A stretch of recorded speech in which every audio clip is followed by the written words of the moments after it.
आदरणीय श्रोता नमस्कार। विशेष कार्यक्रम गौरीगञ्ज सरोकारको दोस्रो भागमा यहाँलाई स्वागत छ। उपस्थित भएको छु म युवराज भट्टराई भने प्राविधिक पाटोमा रहेर प्रविधि संयोजन प्राविधिक मित्रहरू मन्जु डाँगी सकेन्द्र ताजपुरिया त्यसै गरी दिपेश किशोर भट्टराईले गरिरहनु भएको छ। गौरीगञ्ज गाउँपालिकाको वित्तीय सहयोगमा कार्यक्रम निर्माण गरिएको हो। कार्यक्रमको पहिलो भागमा हामीले सडक पुल निर्माणको क्षेत्रमा 5 वर्षको अवधिमा गौरीगञ्ज गाउँपालिकामा के कति काम भयो, कस्तो परिवर्तन भयो, बाटोघाटोको अवस्था हिजो र आज कस्तो छ, विभिन्न ठाउँमा आवश्यक पुल कल्भर्टहरू निर्माणको अवस्था कस्तो रह्यो भन्ने सन्दर्भको जानकारी प्रस्तुत गर्यौं। त्यसै गरी बजार व्यवस्थापनको क्षेत्रमा भएका कामहरूको विषयमा पनि यहाँले जानकारी प्राप्त गर्नुभयो।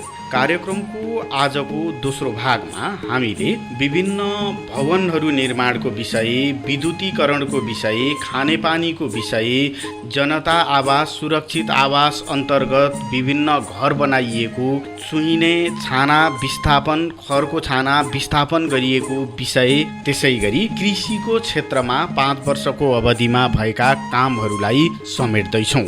कार्यक्रमको सुरुमा गौरीगञ्ज गाउँपालिकामा आवश्यक भवनहरू निर्माणको अवस्था 5 वर्षको अवधिमा कस्तो रह्यो, कतिवटा कार्यालय भवनहरू बने, सामुदायिक भवनहरू बने, यो सन्दर्भमा जानकारी गराउन अध्यक्षज्यूलाई आग्रह गरेका छौँ। अबको पालोमा गाउँपालिका अध्यक्ष बाबु राजा श्रेष्ठ।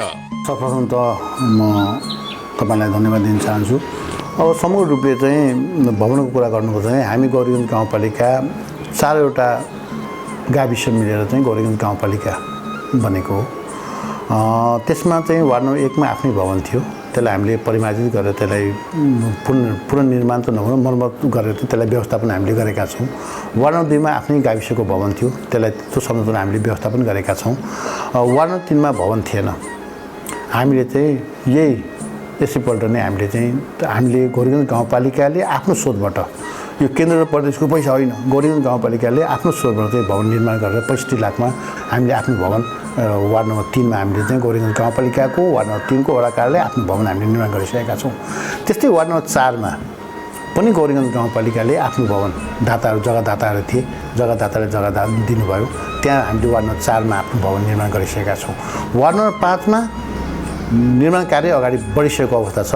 त्यहाँ एक चरणको निर्माण कार्य अगाडि बढिसकेर चाहिँ हामी यसैपल्ट यो आचार संहिताले के भन्छौँ हामीलाई थाहा छैन, तर हामी यो वैशाखभित्र चाहिँ हामी त्यो आफ्नो कार्यालयमा चाहिँ भवनमा सर्ने, वार्ड नम्बर 5 को आफ्नै कार्यालयमा भवन सर्ने हामी तयारी अवस्थामा रहेका छौँ। र त्यस्तै वार्ड नम्बर 6 को आफ्नै भवन छ, त्यसलाई हामीले व्यवस्थापन गरेर चाहिँ त्यसलाई अलिकति राम्रो मात्रै बनाएका छौँ। त्यो हिजोको दिनमा चाहिँ खजुरगाछी गाविस हुँदाखेरिको भवनै रहेको छ। समग्र रूपले चाहिँ मैले 2टा वडा चाहिँ वडा सम्पन्न भइसक्यो, एउटा वडा कार्यालय चाहिँ बाँकी छ, बन्दैछ। समुदाय भवन एउटा हामीले निर्माण गरेका छौँ। समुदाय भवन चाहिँ के भने दुईटा भवन चाहिँ अब बाँकी रहेको अवस्था नै रहेको छ। जस्तै वार्ड नम्बर 2 मा र वार्ड नम्बर 1 मा समुदाय भवन बाँकी रहेको अवस्था छ। गापाको हिजोको एक तले मात्रै संरचना थियो। अब यो वास्तवमा गापा कार्यालयलाई चाहिँ यो जग्गा हामीले व्यवस्थापन अन्त गर्न सकेनौँ। यो जग्गा लगभग यो 5 कठा 6 कठा जग्गा मात्रै यो गापा व्यवस्थापन गरेर अगाडि बढ्नु परिरहेको अवस्था छ। यहाँ चुनौती छ। चुनौतीको बावजुद पनि यसलाई व्यवस्थापन गरेर हामी अगाडि बढिरहेको अवस्था छ। तपाईँ देख्नु पनि सक्नुहुन्छ, यही भवन हुनुहुन्छ। त्यस्तै आधारभूत अस्पताल एउटा केन्द्र सरकारको बजेट हो, त्यो हाम्रो बजेट होइन। एउटा आधारभूत अस्पताल चाहिँ तिनटोलियामा चाहिँ आधारभूत अस्पताल निर्माणाधीन अवस्थामा रहेको कुराहरू नै छ। प्राथमिक स्वास्थ्य केन्द्र हामीले मर्मत गरेका छौँ र प्राथमिक स्वास्थ्य केन्द्रमा वार्ड नम्बर 3 र वार्ड नम्बर 5 प्राथमिक स्वास्थ्य केन्द्र हामीले भाडामा लिएर चाहिँ प्रत्येक वार्डमा चाहिँ प्राथमिक स्वास्थ्य केन्द्रको आवश्यकतालाई महसुस गरेर हामीले चाहिँ सञ्चालन गरिसकेका छौँ।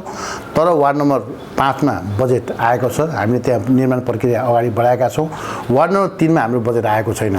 के आधारभूत मिस्टेक भयो भन्दाखेरि चाहिँ हामीले योजना मागेका थियौँ, तर चाहिँ त्यो चाहिँ हिजोको दिनमा जग्गादाताले जग्गा दिइसकेपछि त्यो गौरीगञ्ज गाउँपालिकाको नाममा जग्गा राखियो।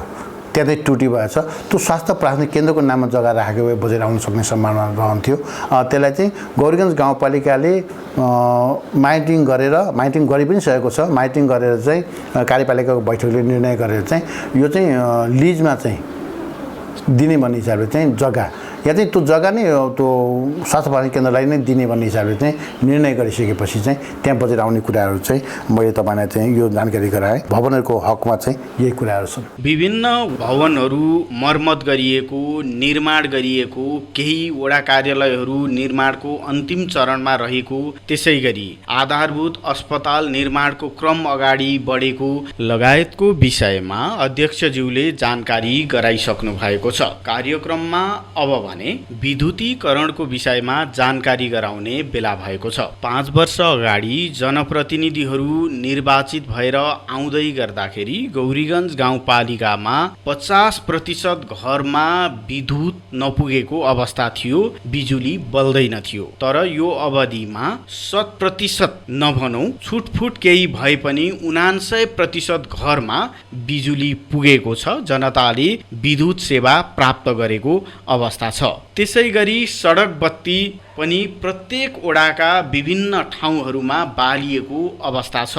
अब विद्युतीकरणको क्षेत्रमा समग्रमा के कति काम भएको छ, कति परिवर्तन भएको छ भन्ने विषयमा अध्यक्षज्यूले जानकारी गराउनु भएको छ। पुनः गाउँपालिका अध्यक्ष बाबु राजा श्रेष्ठ।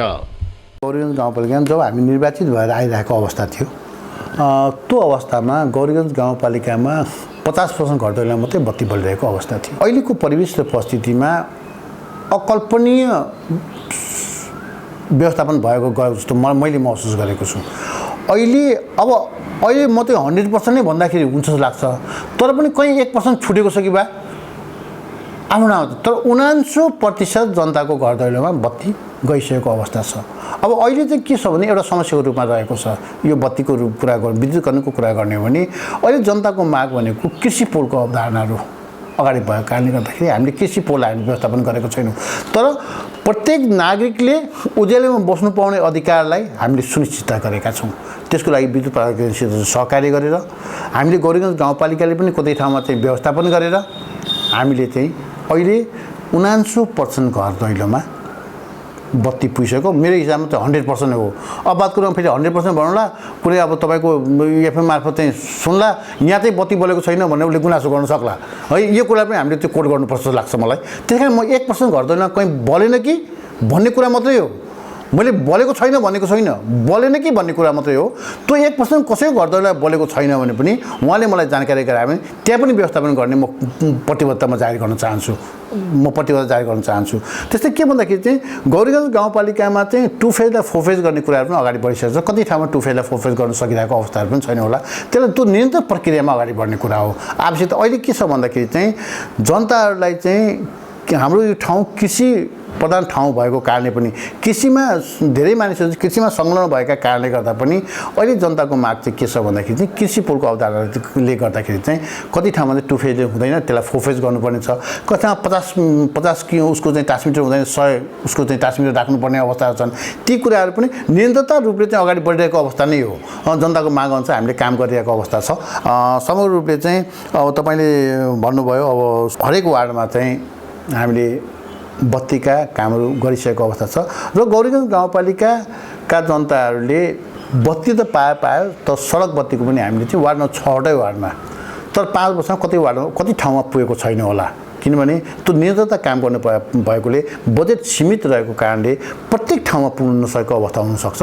तर समग्र रूपले गौरीगञ्ज गाउँपालिकाका प्रत्येक वार्डका कुना कुनामा सडक बत्ती पुगिसकेको अवस्था छ। तपाईँ राति आएर हेर्दाखेरि तपाईँ अनुमान गर्दा पनि हुन्छ। म गरौँदा जान्छु, गरौँदा त्यो बजारमा बत्ती नबलेको देख्छु, तर म गरौँदादेखि कर्छु यतातिर जब हाम्रो एरियामा आउँछु हामी चारैतिर झलमल बत्तीहरू सडक बत्तीहरू हामीले व्यवस्थापन गरेका छौँ। तर हामीलाई एउटा चुनौती छ, मैले फेरि भन्नैपर्छ तपाईँको उसबाट। हामीले सडक बत्ती त व्यवस्थापन गऱ्यौँ, सडक बत्तीको महसुल पनि गौरीगञ्ज गाउँपालिकाले नै तिर्नु परिरहेको अवस्था छ। त्यसलाई मनोज सम्हालको दायित्व त हाम्रो गौरीगञ्ज गाउँपालिकाको हो, तर सडक बत्तीको महसुलका कुरामा चाहिँ हामीले एउटा ठुलो व्यवहार लगभग 20 देखि 25 लाख रुपियाँ चाहिँ प्रति वर्ष व्यवहार हामीलाई पर्ने अवस्था देखिएको छ। यसमा जनता पनि अलिक सजग हुनुपर्छ भन्ने मेरो चाहिँ आग्रह हो। समग्र रूपले चाहिँ बत्तीका मर्मतदेखि लिएर चाहिँ बत्तीका समस्याहरूलाई हामीले चाहिँ सम्बोधन गरेका छौँ र म आज भोलिको दिनमा यदि यस क्षेत्रका जनताले मलाई फेरि निर्वाचित गर्नुभयो, म उम्मेदवार राष्ट्रिय पार्टीबाट चाहिँ हलोचिनबाट उम्मेदवार हुँदैछु अध्यक्षको रूपमा, भोलि निर्वाचन गराउनु भयो भने गौरीगञ्ज गाउँपालिकाका टोल टोलमा सडक बत्तीको व्यवस्थापन, 2 फेजलाई चाहिँ 4 फेज गर्नुपर्ने, कृषि पोलका व्यवस्थापनलाई अगाडि बढाएर चाहिँ लिएर जाने प्रतिबद्धता म जारी गर्न चाहन्छु। स्वच्छ खानेपानी प्राप्त गर्नु जनताको अधिकार नै हो। खानेपानी आयोजनाहरू सञ्चालन भएका छन्, विस्तारका कामहरू पनि अगाडि बढेको छ भने खानेपानी योजनाहरू सञ्चालन नभएका ठाउँमा पनि फिल्टर वितरण लगायतका कार्यक्रमहरूलाई अगाडि बढाएर स्वच्छ खानेपानी व्यवस्थापनको क्षेत्रमा काम गरिएको छ। विद्यालयमा पनि स्वच्छ खानेपानीको व्यवस्था गरिएको छ। समग्रमा 5 वर्षको अवधिमा खानेपानीको क्षेत्रमा भएका कामको विषयमा अब अध्यक्षज्यूले जानकारी गराउनु भएको छ। पुनः गाउँपालिका अध्यक्ष बाबु राजा श्रेष्ठ। गौरीगञ्ज गाउँपालिकामा खानेपानी सञ्चालन रहेको एउटा गौरीगञ्ज गाउँपालिका वार्ड नम्बर 3 को खानेपानी आयोजना र हिजोको दिनमा खानेपानी आयोजना अगाडि बढिरहँदा पनि हामी आउनुभन्दा अगाडि खानेपानीमा धेरै समस्याहरू पनि थिए। गौरीगञ्ज खानेपानीमा पनि धेरै समस्याहरू थिए। ती समस्याहरूलाई पनि हामीले समाधान गरेर अगाडि बढाएका छौँ साँच्चै भन्नुपर्दाखेरि। र हिजोको दिनमा जनताले खानेपानीको चाहिँ लाइन जोड्न भन्दाखेरि चाहिँ उहाँहरू चाहिँ मेरो टोइलेटबाट पानी आउँछ नि त, म किन खानेपानी लाइन जोड्ने, किन पैसा तिर्ने भन्ने एउटा चाहिँ जनतामा त्यो भावना थियो। अहिले जनता सचेत भएको महसुस गरेको छु मैले। साँच्चै भन्नुपर्दाखेरि मलाई मेरो गौरीगञ्ज गाउँपालिका जनताप्रति गर्व पनि लाग्छ कहिले कहिले, किनभने उहाँहरूले चाहिँ आफ्नो स्वास्थ्यप्रति जुन संवेदनशीलता देखाउनु भएको छ। उहाँहरू आएर मलाई जुन कुराहरू भन्नुहुन्छ त्यस कारण पनि मैले चाहिँ यस गौरीगञ्ज गाउँपालिकाको जनताप्रति नमन गर्नै पर्छ जस्तो लाग्छ मलाई। र गौरीगञ्ज गाउँपालिका वार्ड नम्बर 1 मा खानेपानी सञ्चालन भएको हुन्। यसमा हामीले 5 वर्षमा लगभग पाइपलाइनको लागि मात्रै लगभग 40 लाख रुपियाँ हामीले व्यवस्थापन, 40 देखि 50 लाख रुपियाँ हामीले व्यवस्थापन गरेर चाहिँ हामी अगाडि बढेका छौँ। जस्तै खानेपानी त अहिले पनि खानेपानी डिभिजन कार्यालयले चाहिँ खानेपानी सम्पन्न भइसकेको छ, खानेपानी गाउँपालिकालाई ह्यान्डओभर गरेको अवस्था छैन है। यो एउटा चुनौती छ कतिपय कुराहरू। हामी के चाहन्छौँ भने हाम्रो सरकार हामीलाई जिम्मेवारी सम्पन्न भइसकेपछि अब हामी या गर्छौँ भने तपाईँहरू गर्नुहोस्, त्यो डिभिजनल काम गर्नु पर्यो। यदि तपाईँले के पनि गर्न सक्नुहुन्न भने त्यो खानेपानी हामीलाई चाहिँ हस्तान्तरण गर्नुहोस्, हामी त्यसको सम्पूर्ण जिम्मेवारी लिएर चाहिँ त्यसको काम हामी गराउँछौँ। अब त्यो चाहिँ के छ भन्दाखेरि चाहिँ उहाँहरूलाई मैले एक दुईचोटि आग्रह गर्दा पनि केही कामहरू बाँकी छ भन्ने हिसाबले हामीलाई त्यो खानेपानी हस्तान्तरण भएको अवस्थाहरू छैन। तर गौरीगञ्ज गाउँपालिकामा वार्ड नम्बर 3 र वार्ड नम्बर 6 मा खानेपानीको विस्तारहरू सबै पाइपलाइन विस्तार भएर गइसकेको अवस्था छ। वार्ड नम्बर 3 र 6 मा, वार्ड नम्बर 4 मा पनि केही भागमा खानेपानीको विस्तार गएको अवस्था छ। र हाम्रो उद्देश्य के हो भन्दाखेरि चाहिँ गौरीगञ्ज गाउँपालिकाको खानेपानी सम्पूर्ण ठाउँमा व्यवस्थापन भएर पाइप विस्तार भएर चाहिँ शुद्ध पानी पाउनुपर्छ भन्ने हाम्रो मान्यता हो। किनभने टोइलेटको पानी आर्सेनिक पानी भएको कारणले गर्दा स्वास्थ्यमा त्यसले प्रतिकूल असर पर्न सक्छ। त्यस्तै त्यही उद्देश्य राखेर चाहिँ हामीले वार्ड नम्बर 1 मा पनि खानेपानी सञ्चालन भइरहेको अवस्था, के अरे खानेपानी निर्माणाधीन अवस्थामा रहेको कुराहरू चाहिँ तपाईँलाई अवगत गराउन चाहन्छु। जस्तै वार्ड नम्बर 6 मा पनि वार्ड नम्बर 6 र 5 लाई हामीले इङ्कित गरेर चाहिँ एउटा के अरे खदीगाछीमा खानेपानी ओभरहेड ट्याङ्की निर्माण भइसकेको अवस्था छ। अब हाम्रो पाइपलाइन कामहरू अगाडि बढिसकेको अवस्था छ। पाइपलाइन काम अगाडि हुन्छ। त्यो उद्देश्य के हो भन्दाखेरि 6 नम्बरमा त धेरै बेगमा चाहिँ खानेपानी गइसकेको अवस्था छ यही गौरीगञ्ज खानेपानीले। तर त्यसले चाहिँ के भने गौरीगञ्ज खानेपानीको नपुगेको ठाउँमा खानेपानी वार्ड नम्बर 6 र 5 मा पुर्याउनु, 5 मा खानेपानी गएको छैन। 5 मा पनि सबै ठाउँमा विस्तार गर्ने योजनाका साथ हामी त्यो खानेपानी कामहरू चाहिँ अगाडि बढिरहेको अवस्थाहरू नै रहेको छ।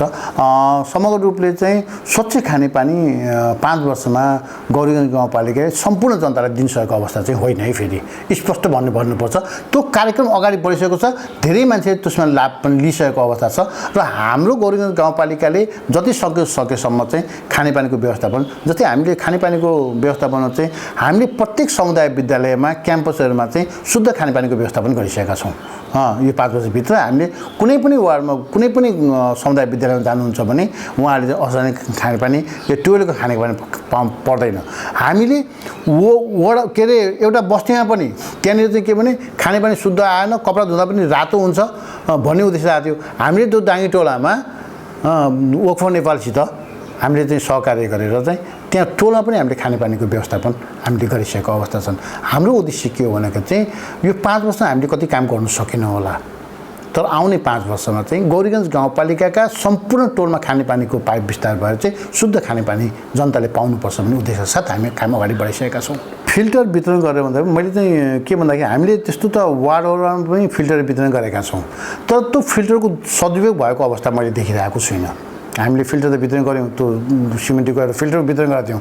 वार्ड नम्बर 1 ले, वार्ड नम्बर 2 ले, वार्ड नम्बर 3 ले हामीले फिल्टर वितरण गऱ्यौँ, त्यसको सही सदुपयोग भएको अवस्थाहरू छैन है। समग्र रूपले हामीले के भने गौरीगञ्ज गाउँपालिकाका समुदाय विद्यालयमा चाहिँ हामीले चाहिँ सबै ठाउँमा स्वास्थ्य प्रशासन केन्द्रमा सबै ठाउँमा हामीले खानेपानीको व्यवस्थापन गरिसकेका छौँ। तर जनताको घरमा पनि हामीले धेरै ठाउँमा पाइपलाइन जोडेर चाहिँ विस्तार, जस्तै वार्ड नम्बर 6 मा या 3 मा यो कोही पनि खानेपानी चाहिँ खानेपानीको पाइपलाइन विस्तार गरेर हामीले अगाडि बढिसकेको अवस्था हो। उनीहरूले उपयोग गरिरहेको अवस्था पनि छ, तर वार्ड नम्बर 5 मा त पुगिरहेको अवस्था छैन नि समग्रले। अब मैले तपाईँलाई चाहिँ तपाईँको मार्फत चाहिँ सबै ठाउँमा शुद्ध खानेपानी मैले पुऱ्याइसकेँ भन्ने कुरा त आउँदैन, यथार्थपरक कुरा मैले गर्नुपर्छ।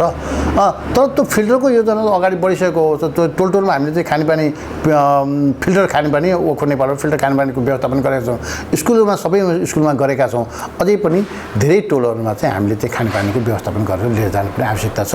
त्यसको लागि भनेको हामी आए पनि लगभग 2 वर्षदेखि 3 वर्षभित्र 2 वर्ष अझै लाग्छ। हामीले टोल टोलमा खानेपानीलाई व्यवस्थापन गर्नलाई प्रत्येक वार्डमा 6वटै वार्डमा त्यसलाई व्यवस्थापन गर्नलाई 2 वर्ष अझै लाग्छ जस्तो लाग्छ मलाई। गौरीगञ्ज गाउँपालिकामा अधिकांश मधेसी आदिवासी जनजाति समुदायको बसोबास छ। आर्थिक रूपमा पनि यो समुदाय पछाडि परेको अवस्था छ। त्यसकारणले गर्दाखेरि सुरक्षित आवासमा रहन सकेको अवस्था हिजो थिएन र अझै पनि पूर्ण रूपमा यो समस्या समाधान गरिसकेको अवस्था छैन। यद्यपि यो 5 वर्षको अवधिमा जनता आवास, सुरक्षित आवास लगायतका कार्यक्रमहरू सञ्चालन भए। 300 वटा भन्दा बढी घर निर्माण गरेर विपन्न परिवारलाई हस्तान्तरण गरिएको अवस्था छ। त्यसपछि 900 भन्दा बढी फुसका छानाहरू हटाइएको छ र जस्ता पाता लगाउने काम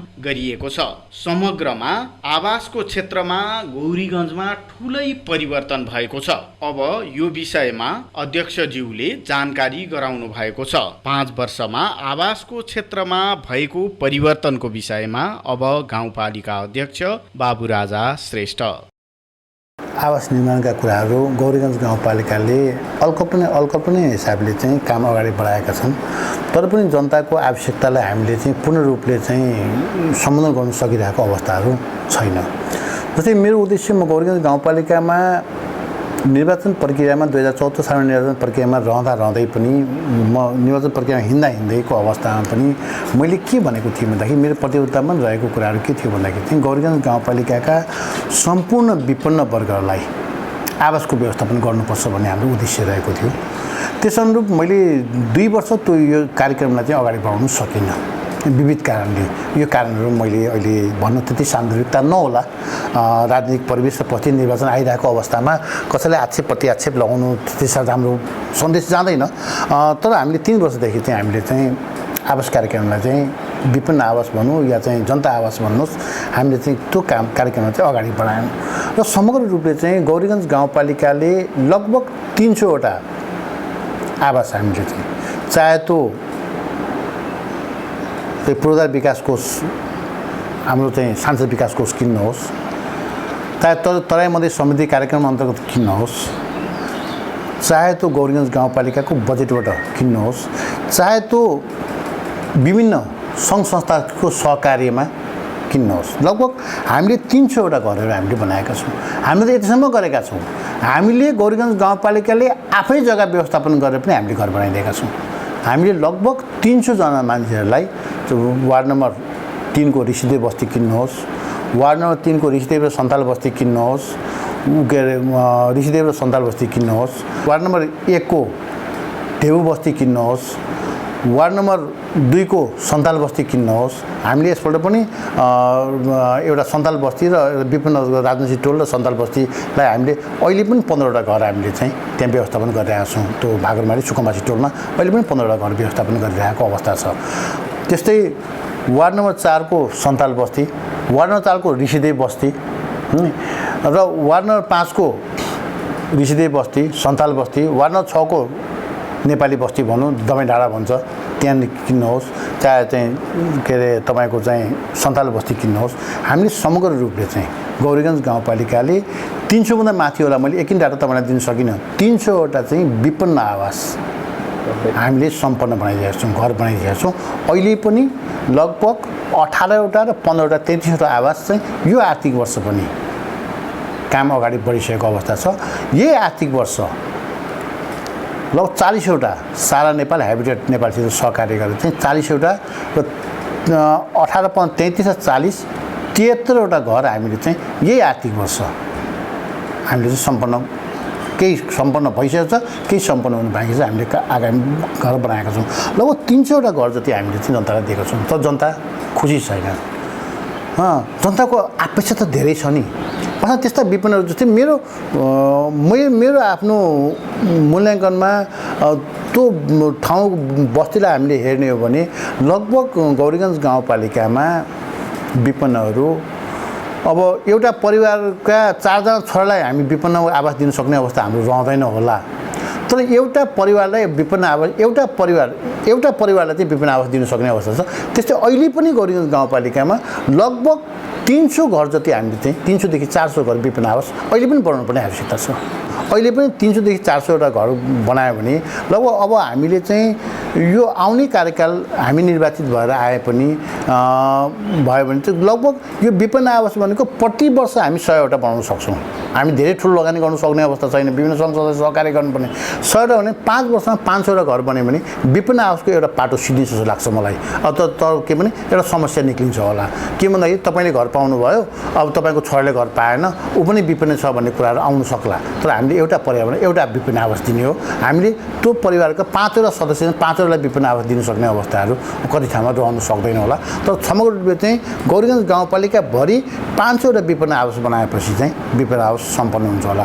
मैले साँच्चै भन्नुपर्दाखेरि दुःख लागेको छ। म अस्ति हावाहुरीमा वार्ड नम्बर 1 मा जाँदाखेरि वार्ड नम्बर 1 मा 2-4 जना परिवारहरू यस्तो देखेँ, त्यसले सुरक्षित आवास पनि पाएन। मलाई दुःख लागेको कुराहरू त्यो जनताबाट मलाई आएन पनि। मैले किन तपाईँको सञ्चार माध्यमबाट जोड्न चाहेको भन्दाखेरि चाहिँ हाम्रो जति पनि योजनाहरू वार्ड मार्फतै जाने भएको कारणले गर्दाखेरि त्यो गौरीगञ्ज गाउँपालिकामा वार्डबाट आएका निर्णयलाई हामीले सदर गरेर जानु पर्दाखेरि त्यो छुटेको हुन्छ। र त्यो पनि के भन्दा त्यस क्षेत्रको जनता चाहिँ हामी यो परिवेश र परिस्थितिमा छौँ, हामीलाई केही गरिदिनु पऱ्यो भनेर चाहिँ यहाँ मलाई जानकारी नगराएको कारणले गर्दा पनि अलिकति समस्या परेको होला। मैले 2-5 वटा घर देखेँ, यस्तो मान्छे थियो तँले चाहिँ त्यो विपन्न आवास पनि पाउनुपर्ने हो र म सुरक्षित आवासमा आउँछु, म त्यो उनलाई अरू नदिए विपन्न आवास नदिए पनि यो सुरक्षित आवास त दिनुपर्थ्यो नि।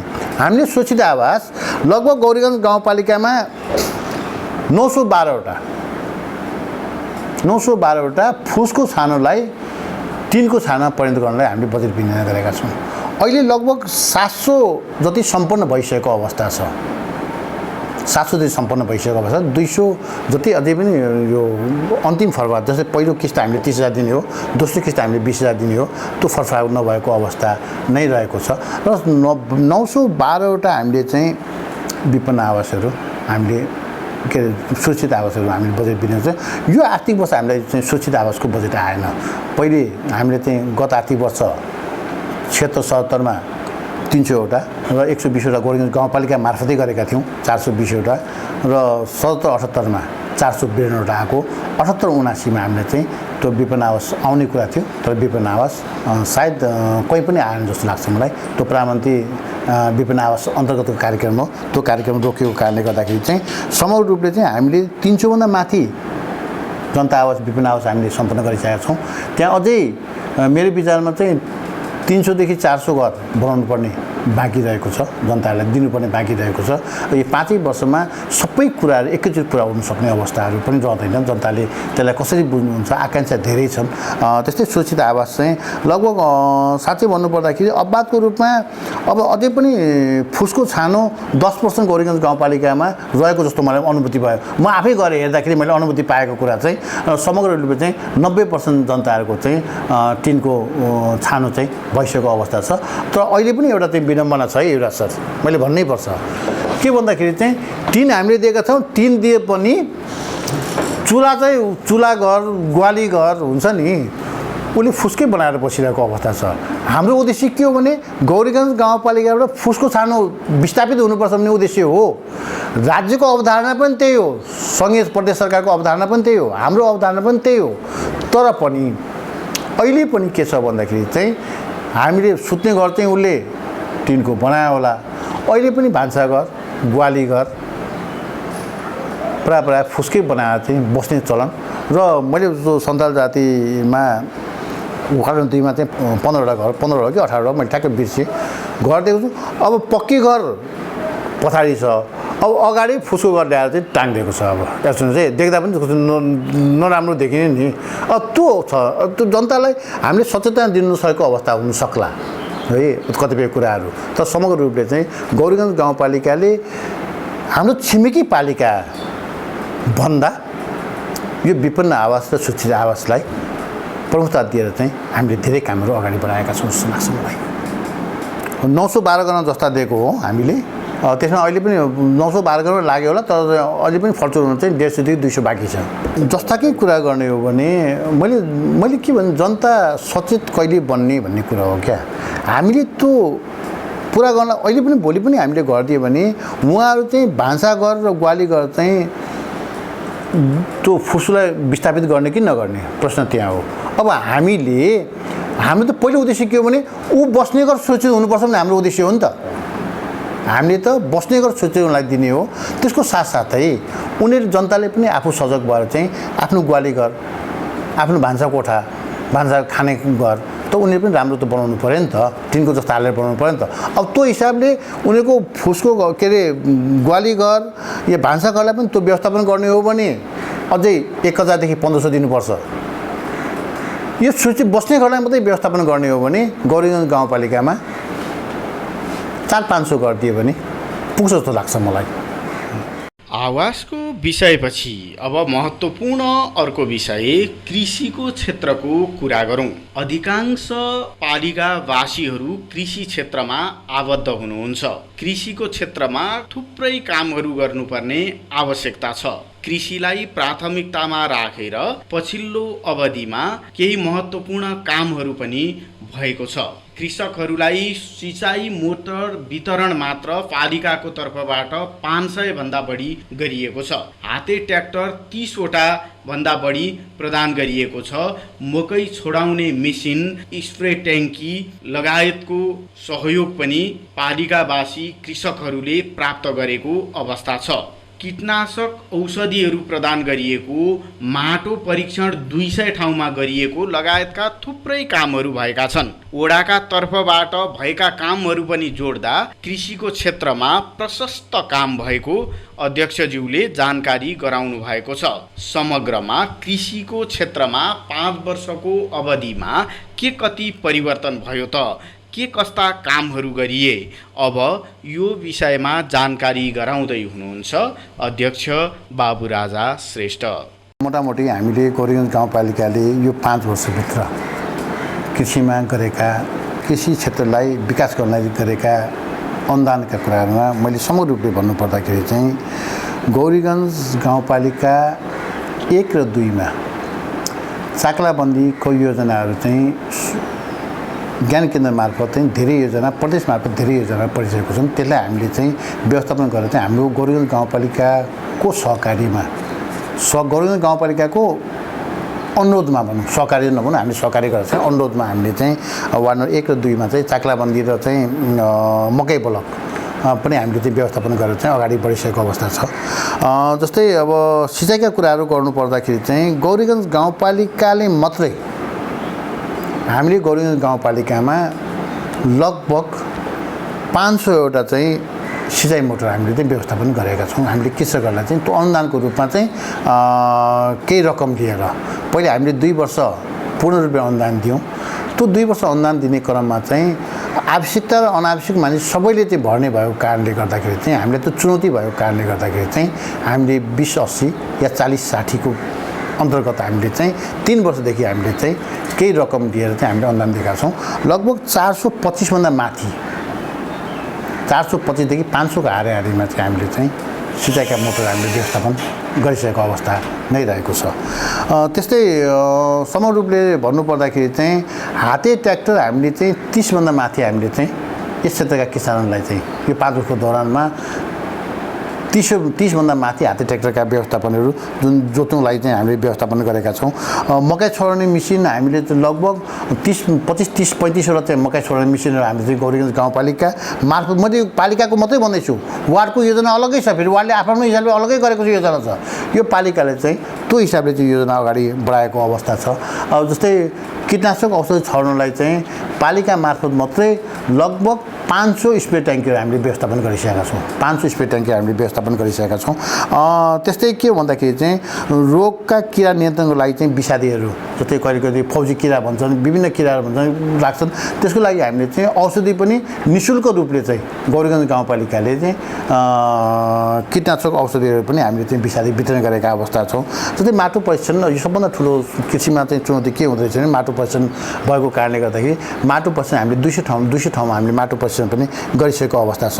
समग्र रूपले चाहिँ वार्डबाट चाहिँ प्रत्येक वार्डबाट चाहिँ यो मोटर स्प्रे ट्याङ्की, अब जस्तै हामीले त केसम्म गरेका छौँ भन्दाखेरि चाहिँ गौरीगञ्ज गाउँपालिकाले आत्मनिर्भर बन्नुपर्छ भनेर अदुवा, लसुन, खोर्सानीमा हामीले 2 कट्ठाभन्दा माथि लगाउनलाई 5,000 रुपियाँ अनुदान दिएका छौँ। तोरी लगाउनलाई हामीले चाहिँ 2 कट्ठाभन्दा माथि चाहिँ हामीले चाहिँ 2 कट्ठाभन्दा माथि लगाउनलाई, 2 कट्ठाभन्दा तल होइन, 2 कट्ठाभन्दा माथि लगाउनलाई चाहिँ हामीले 5,000 रुपियाँ चाहिँ गौरीगञ्ज गाउँपालिकाले। त्यो किन गौरीगञ्ज गाउँपालिका चाहिँ यी विषय अदुवा भयो, लसुन भयो, खोर्सानी भयो, आत्मनिर्भर बन्नु पऱ्यो भन्ने उद्देश्यका साथ हामीले चाहिँ आलु भयो, हामीले त्यहाँ पनि हामीले चाहिँ केही अनुदानहरू दिएका हिजोको दिनमा दिएका छौँ। समग्र रूपले चाहिँ गौरीगञ्ज गाउँपालिकाले कृषिमा यस क्षेत्रका जनता कृषिमा आधारित जनता भएको कारणले गर्दाखेरि चाहिँ कृषिलाई अगाडि बढाउनलाई चाहिँ गौरीगञ्ज गाउँपालिकाले चाहिँ धेरै कुराहरू अगाडि बढाएका छन्। त्यसमा ज्ञान केन्द्र, प्रदेश र सङ्घलाई पनि हामीले अनुरोध गरेर धेरै यस्ता कार्यक्रम हामीले ल्याएका छौँ। त्यो विस्तृत मैले भन्नु पनि आवश्यकता मैले छैन। गौरीगञ्ज गाउँपालिकामा पछिल्लो 5 वर्षको अवधिमा कृषिको क्षेत्रमा कृषकहरूको जीवनस्तरमा परिवर्तन ल्याउने क्षेत्रमा भएका कामको विषयमा अध्यक्षज्यूले जानकारी गराइसकेपछि आजको यो दोस्रो भागको कार्यक्रमबाट हामीले बिदा माग्नुपर्ने बेला भएको छ। तपाईलाई कार्यक्रम कस्तो लाग्यो प्रतिक्रिया दिन नभुल्नुहोला, जसका लागि हाम्रो स्टुडियोको टेलिफोन नम्बर 023 480 055 सदैव खुल्ला छ। प्राविधिक पाटोमा रहेर प्रविधि संयोजन गर्नुहुने प्राविधिक मित्रहरू मन्जु डाँगी, सकेन्द्र ताजपुरिया, त्यसै गरी दिपेश किशोर भट्टराईलाई धन्यवाद दिँदै अर्को भागको कार्यक्रममा अन्य विषयहरूमा गौरीगञ्ज गाउँपालिकामा 5 वर्षको अवधिमा के कस्तो परिवर्तन भएको छ, कस्ता कामहरू भएका छन् भन्ने विषयवस्तु समेटेर हामी उपस्थित हुने नै छौँ। FM+ सुन्दै रहनुहोला। हवस् त, नमस्कार।